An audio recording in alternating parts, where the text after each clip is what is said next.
अस्सलामुअलैकुम, कैसे हैं आप सब? अल्लाह का शुक्र, मैं तो बिल्कुल ठीक-ठाक हूँ। उम्मीद करती हूँ आप भी खैरियत से होंगे। आज फिर से हाज़िर हूँ मैं अपने नए ब्लॉग के साथ, जो कि बहुत इंटरेस्टिंग और बहुत मज़ेदार सा होने वाला है। आप पूरा देखिए और पूरा वॉच करिए।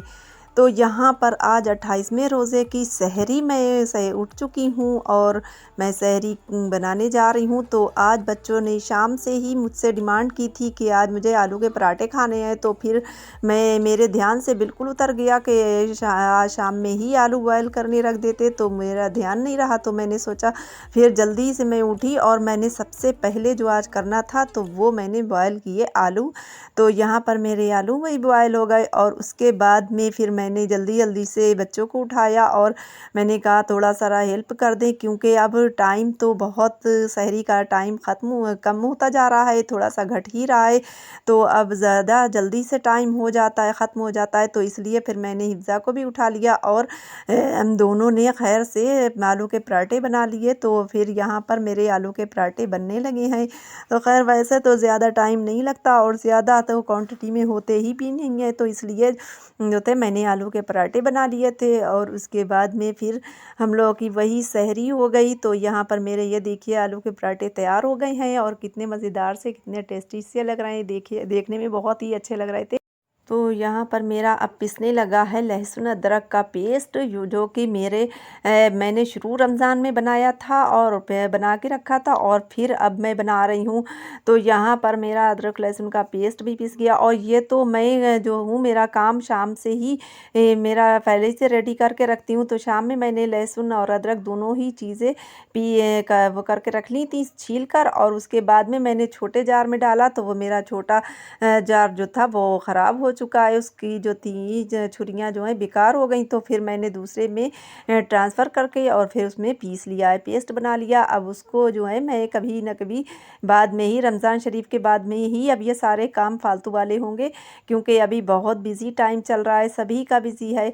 तो यहाँ पर देखते ही देखते आज 28 रोज़े हो गए माशाल्लाह से। अब एक रोज़ा और रह गया और मेरा तो दिल ये कर रहा है कि अल्लाह ताला ये बरकतों वाले, रहमतों वाले दिन कभी भी ना जाएं। इसी तरीक़े से कुछ दिन और रह जाते तो बहुत अच्छा रहता है। ये माशाल्लाह से रमज़ान शरीफ में कितना अच्छा लग रहा होता है और कितना रहमतों वाले दिन होते हैं, बहुत अच्छा मज़ा आता है देखने में। और जो है रोज़ का काम तो बहुत ज़्यादा होता है, लेकिन अच्छा भी बहुत लगता है रमज़ान शरीफ में।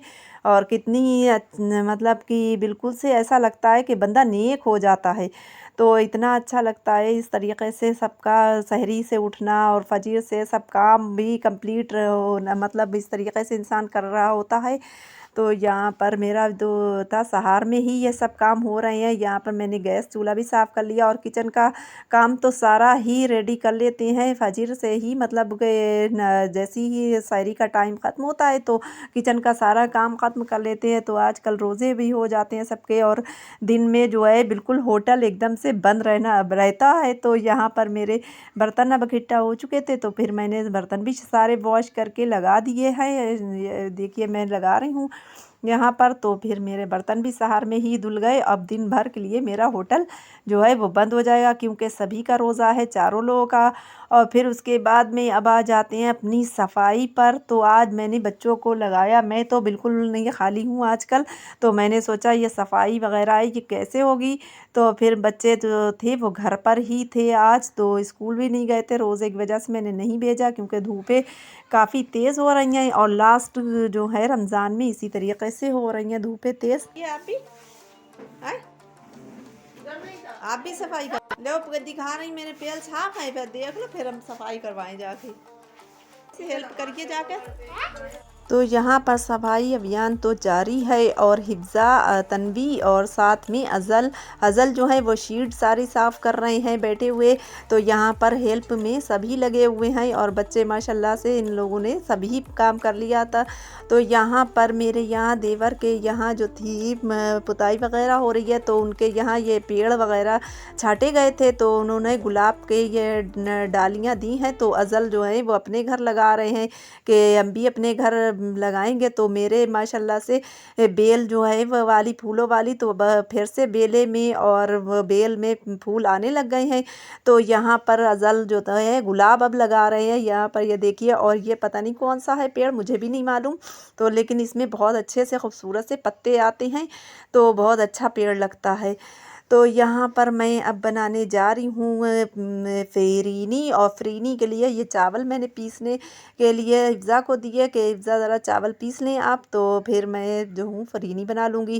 क्योंकि मेरा कुरान हम दोनों का मुकम्मल हो गया है, तो मैं नियाज़ भी मुझे करानी थी, तो मैंने बॉयल किया हुआ यह दूध है सो वो ठंडा कर लिया है। तो यहाँ पर जो है अगर गर्म दूध हो तो उसमें आप कभी भी चावल न डालना, वरना जो है इसमें गिलठे ऐसी पड़ जाती हैं, गुठलियाँ ऐसी, तो वो जो है वो नहीं पड़नी चाहिए। गर्म दूध में आप डाल देंगे चावल तो ज़रूर पड़ जाएंगी।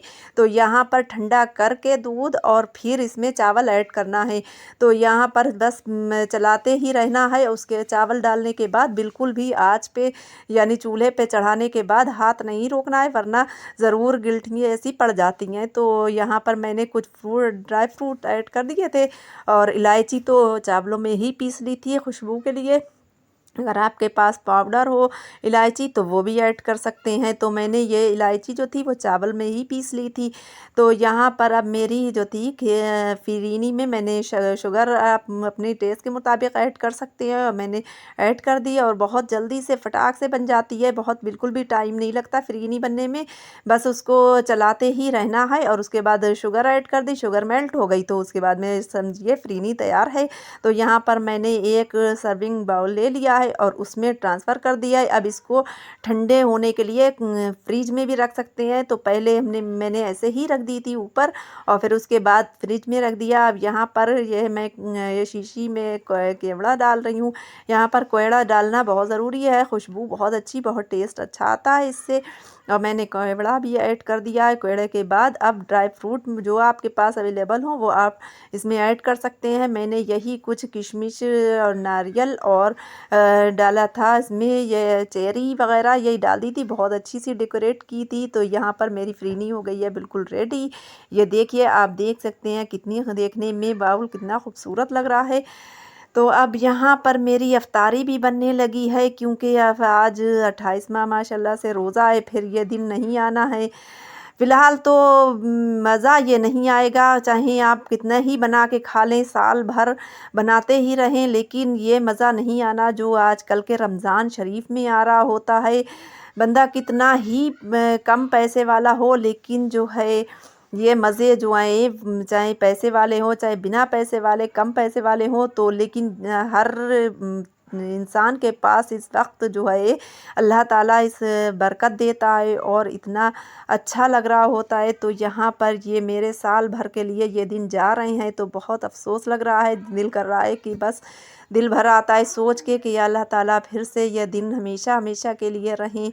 तो ये दिन जो है बहुत याद आएंगे।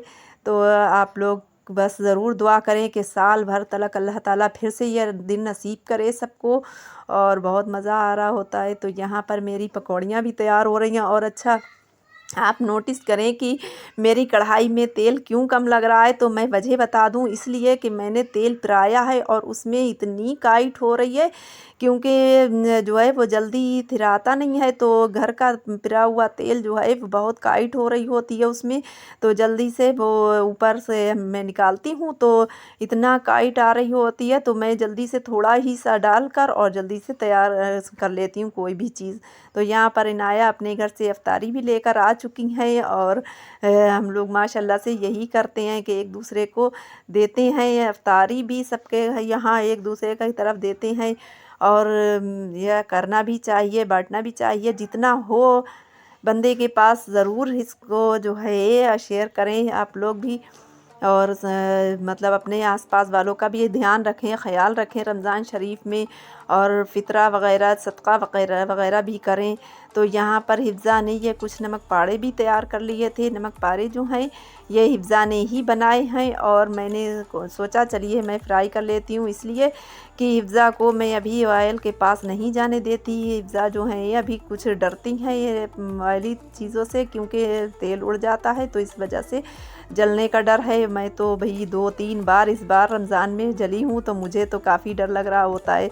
तो यहाँ पर मेरी इफ्तारी भी तैयार हो चुकी है और माशाल्लाह से अज़ल भी रमज़ान शरीफ में तो अज़ल भी बहुत हेल्प करते हैं। वैसे खैर काम लेकिन नहीं रमज़ान सुनते हैं शरीफ में जल्दी। बहुत हेल्प करते हैं। तो चलिए अब आ जाती है बारी मेरे स्टिच किए हुए जो मैंने स्टिच किए हैं। तो ये है जेंट्स कुर्ता पजामा, और पजामा तो वही है। पैंट ये देखिए, मैंने जो आजकल कुर्ते के संग पैंट बन रही है वो पैंट मैंने बनाई है। और ये है मेरी सिलाई का, यानी बुटीक पे मेरे काम आया था। उनको कोई जो था टेलर इस वक्त को बिल्कुल भी काम नहीं ले रहे हैं, क्योंकि उनके पास काफ़ी काम है, तो इसलिए उन्होंने लिया नहीं था। तो उन्होंने मुझसे कहा, और मैंने तो भाई अज़ल के और इनके पापा के स्टिच करती हूँ, लेकिन बहुत कम ही करती हूँ, क्योंकि मैं लेडीज़ ज़्यादा काम संभालती हूँ। तो यहाँ पर मैंने देखिए स्टिच किया है, और आपको ये कमेंट करके ज़रूर बताना है कि ये मैंने कुर्ता पजामा आपको कैसा लगा, मेरा सिला हुआ स्टिच किया हुआ, तो आप ज़रूर से मुझे बताएं। तो यहाँ पर मैंने ये सिलाई का तो फर्स्ट टाइम सिला है। वैसे अज़ल को तो मैं ही स्टिच करके पहनाती हूँ, और इस साल जो था वो अज़ल ने रेडीमेड ही लिया है। तो मैं आपको ईद में ज़रूर दिखाऊंगी, पहने हुए होंगे तब दिखाऊंगी मैं अज़ल का कुर्ता पजामा, क्योंकि मुझे बिल्कुल वक्त नहीं है जो अपनी मैं आपको दिखा सकती। जो मैंने लिया उस दिन, परसों वाले दिन जो मैं गई थी तो लेकर आई हूँ। तो यहाँ पर मेरा ये देखिए सूट भी स्टिच हो गया, बहुत खूबसूरत सूट जो था बनकर तैयार हुआ है। तो यहाँ पर ये भी मैंने स्टिच कर लिया है। हमारा ब्लॉग था यहीं तक, और अगर आपको हमारा ब्लॉग पसंद आया हो तो लाइक शेयर एंड सब्सक्राइब करना मत भूलेगा। मिलते हैं किसी नेक्स्ट ब्लॉग में। Thanks for watching. अल्लाह हाफिज़।